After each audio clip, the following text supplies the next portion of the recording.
for the EFD Group, Mr. Farage. President, we're in the midst of an economic and increasingly humanitarian crisis, and yet Commission President Barroso is not here. Indeed, Herman Van Rompuy is not here either. Not that it really matters, because they're not prepared to listen to any debate or any argument. They're intent on pursuing their political dream of a United States of Europe. They're prepared to commit economic suicide for an entire continent. And tomorrow night, Mr Van Rompuy has called yet another summit, at which he's going to present a strategy for growth and jobs. Elected MEPs, representatives of the people of Europe, from left and right, we've heard it all before. Remember, the euro itself was supposed to create growth and jobs, and yet it is actively destroying both of those things. The remedy we're being offered is more of the same. I would suggest that the medicine is killing the patient, and to increase the dosage is madness. And don't listen to those who will tell you that the only alternative is for Greece to stay in the euro. Everyone's pushing this. David Cameron, all the other leaders are saying we must keep Greece in the euro. If she leaves, the sky will fall in. It won't.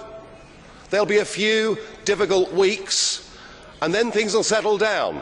There'll be a boom in tourism. Investment will start to come back into Greece. Innovation will start to come back into Greece as people start making products to beat expensive imports. Indeed, Greece outside of the Eurozone may well provide to be an inspiration for Spain, for Portugal and many other countries. We need to recognise that a terrible mistake has been made. We must resolve to put it right. We've got to give people hope, because out there now is absolute despair. We all remember Dimitris Christoulis, the 77-year-old former pharmacist who shot himself dead outside the Greek Parliament. But he is just one of a growing humanitarian disaster. Huge increases in suicides in Italy, in Greece, particularly from people running small businesses who cannot see a way out of the problem. Children being left in increasing numbers outside the doors of churches because they can't afford to feed them. Our leaders are too callous to listen and care. You can do something about this. You can rise up and say, and I know in my conversations with you that many of you agree with me that I'm right, we've got to break up the euro. We've got to restore democracy. We've got to restore human dignity. We must ignore Messrs Barroso and Van Rompuy. They have been proved to be wrong. We must provide people with hope.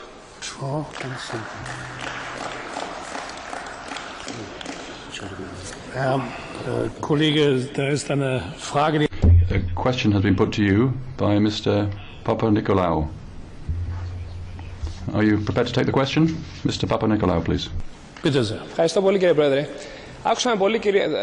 Thank you very much, President.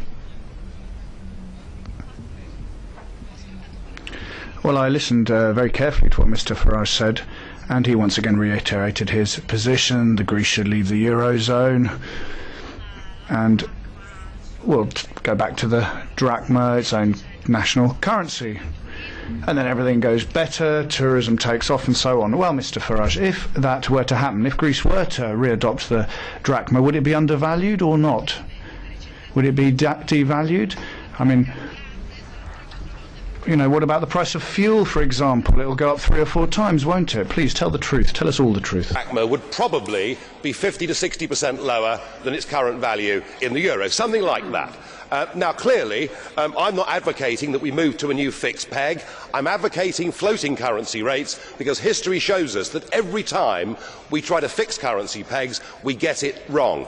The risk, of course, is that the cost of imports would rise, which is why I said that what it would also lead to is innovation in Greece as people started to make products to undercut the price of foreign imports. But I tell you what it would give Greece a chance, because stuck inside the euro you are going to be literally destroyed.